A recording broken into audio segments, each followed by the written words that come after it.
Well, hello and welcome to my channel. January was my birth month, and for my birthday, my eldest son got me this. I'm always on the lookout for a really cool horse for my Planet of the Apes or some of the other figures that I'm doing, and I think this was part of a McFarlane set. Like, I believe it was a Batman. I don't know if it's Dark Universe, Multi-Universe, I don't know what it was. But anyway, he picked this up on eBay and it was already put together and complete. And I saw this thing and I thought, man, this is an awesome looking horse. So I put my creative juices to, work, and I thought, what could I do to really, I guess, complement this horse really well? So I went online and I checked out some things on Classic TV Toys, and I picked up a few items. A black body. I think this was the Roosevelt cape. This is an outfit that belonged to Thomas Jefferson, I think. It's their colonial outfit. I also picked up another one of those JLN bulletproof vests from SWAT. I had this belt from, was it Kelly Bundy? I think it was Kelly Bundy. And I picked up one of their heads. And I'm not going to use the head, but I am going to use the stem. And I think you kind of can figure out where I'm going with this when you take a look at this. I also got some of their armored boots. And this neckerchief came with the colonial outfit. So today, what I want to try to put together is a headless horseman to go with my horse. So I hope you stay tuned. Now, there's really nothing for this little stem to fit into. This is a hollow head that was, I think it was part of a Scooby-Doo collection, and it was like a mask. So what I'm going to do is I'm going to take my drill bit and I'm going to rasp a little hole in there.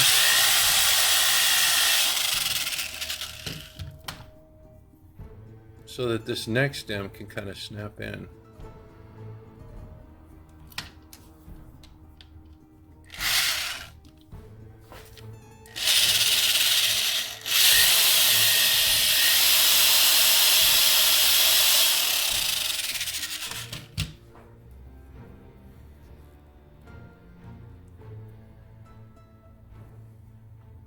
Yeah, okay, that works. Now I can attach it to my body.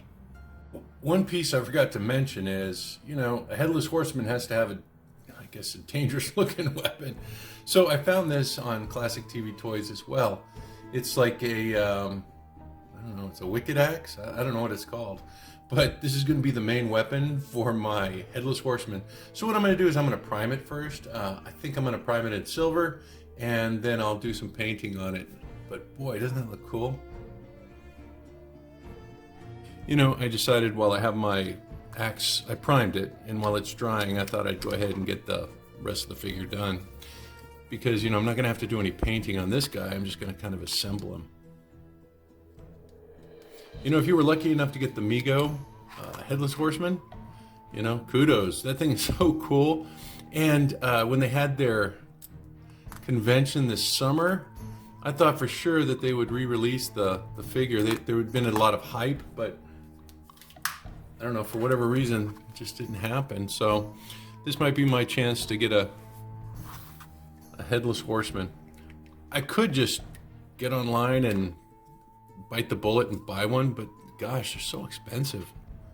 Almost $100 or something. And I thought, well, you know what? If I'm going to spend all that money, I might as well get something. Well, I want the headless horseman, but something that, I don't know, would be a little more to my taste, I guess. I don't want to disparage that horseman because he's cool, but, I thought I might just do my own. How's that? Hey, there's the next stem. That went on easily. Oops.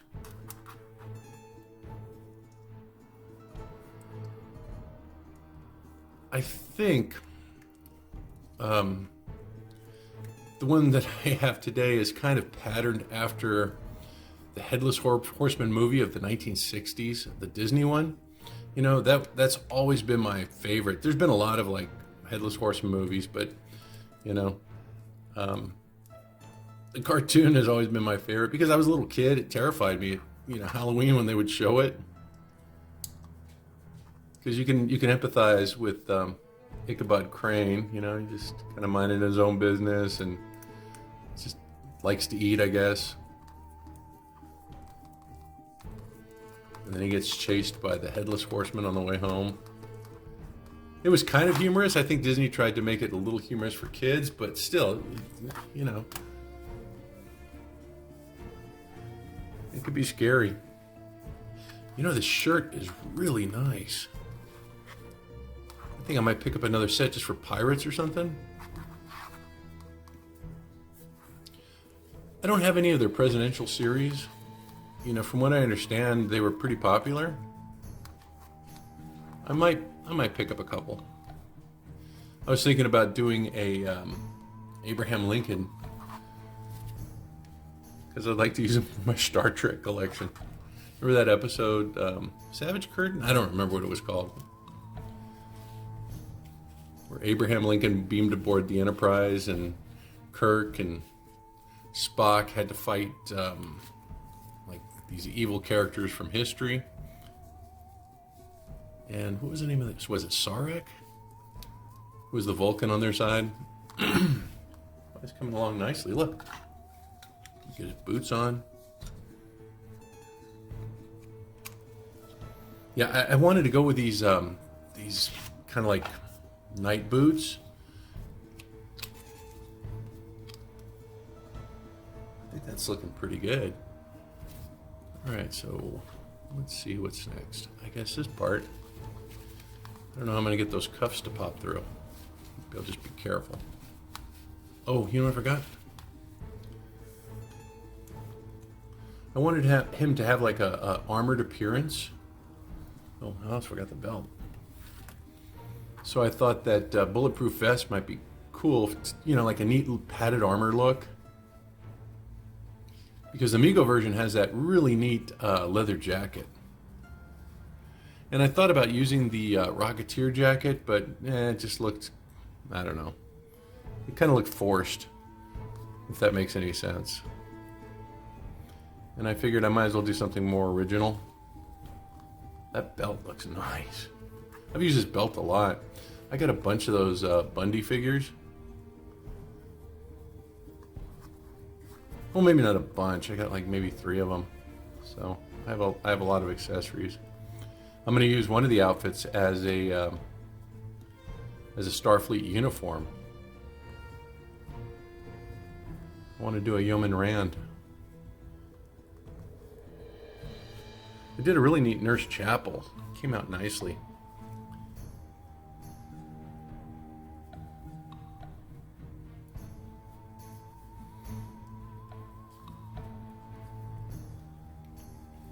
Yeah, I remember as a kid playing with my LGN SWAT. Those figures were just so cool, weren't they? All right, so that works. Let me get his jacket on. Wait on the necktie.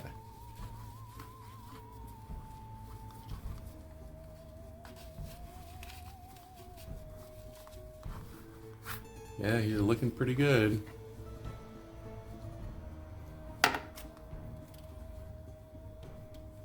Neat. Oh, necktie.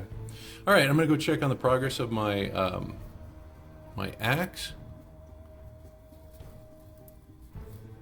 and we'll come back and finish this guy.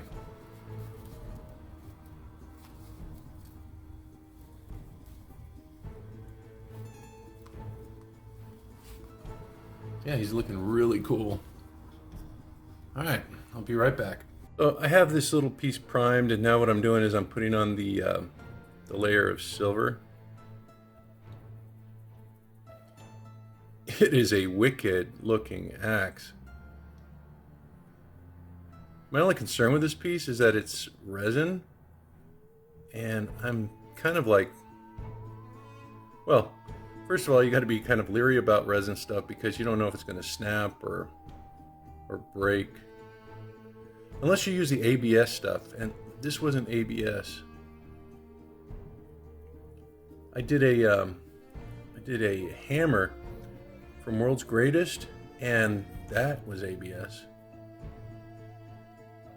Okay, so I've got the silver on there. I think I'm going to throw this into a vite.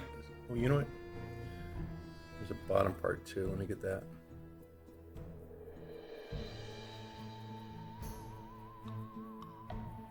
And I can just lay on the brown.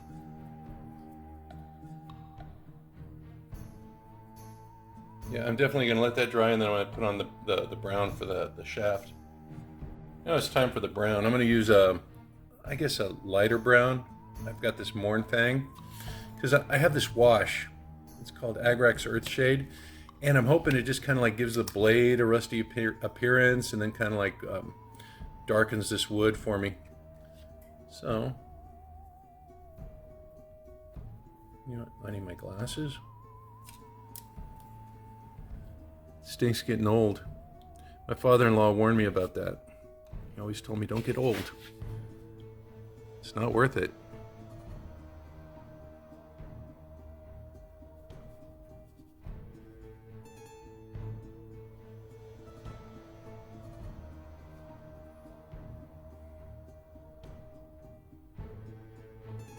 I'm just going down to the base right here. I'm only going to do half of it because I got to let it dry and then do the other half. But I want to get a good coat on it because you know what, the figure's going to be holding it, and you want to have a good good coat so it doesn't chip or smear off.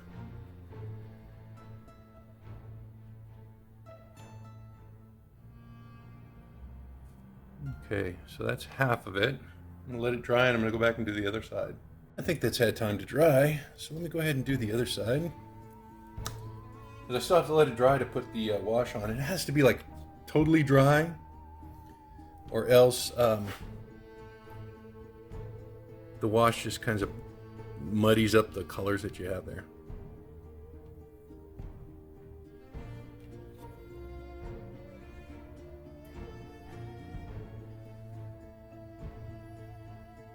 And just go all the way to the shaft, and then let your brush like define the line for you. Especially if your hand's unsteady.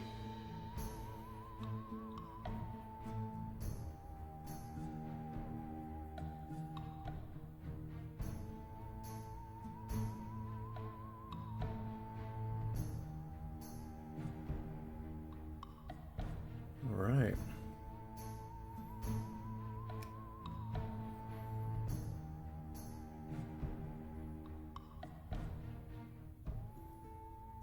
Okay, now that has to dry, and we'll go to the next step, which is the wash.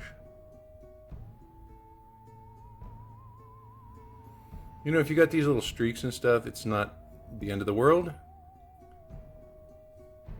You'll see why in just a second. All right, let me let that dry, probably for, gosh, half an hour at least, and I'll be back. Now I'm going to take this. This is called Agrax Earthshade, and it's just kind of like a wash. And I'm going to use it to do a couple of things. Number one, it's going to bring out a lot of the detail in the figure, and it's also going to change the appearance a little bit so it looks more like rusted metal. You can do this with a black wash too, but I think the brown wash is gonna, I think it's gonna look a little neater when I'm looking for that rusty effect.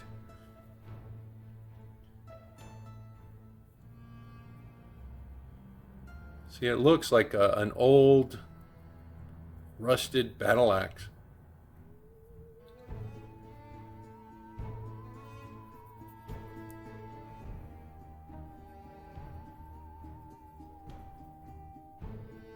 And let me paint some of the wood so you can see how that's going to look too. But I can't hold the whole thing, so I'm going to have to do some of it off camera.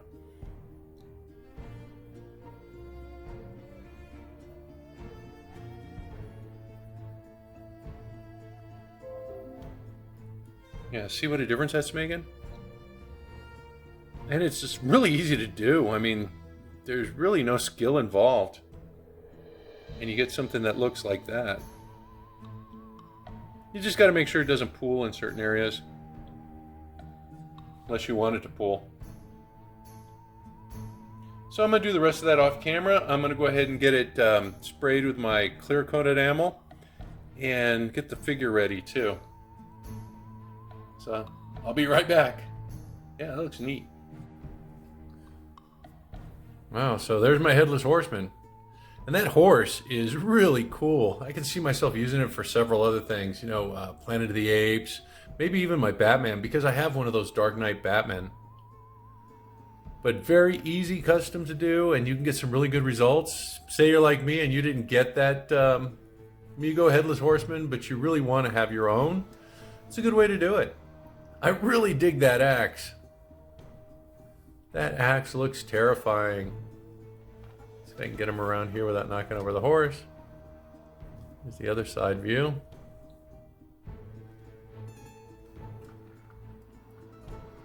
Well, I hope you like this custom. I mean, or kit bash, or whatever you want to call it. I hope you maybe give it a try if you've been looking for a Headless Horseman. I saw a video, and I guess it was kind of like the impetus for this. There was another company who released a Headless Horseman figure that really looked cool. I mean, it had like flame effects and stuff like that. And I think I might add some flame effects to it. I have some plastic flames, so maybe I can put those, I don't know, to good use on this figure. But yeah, just really happy with them. Really excited about the horse. Really thankful for that birthday present. I think it just, you know, kind of screams Headless Horseman, doesn't it? Well, until next time, you guys stay safe and be cool. And I'll be back real soon. Bye-bye.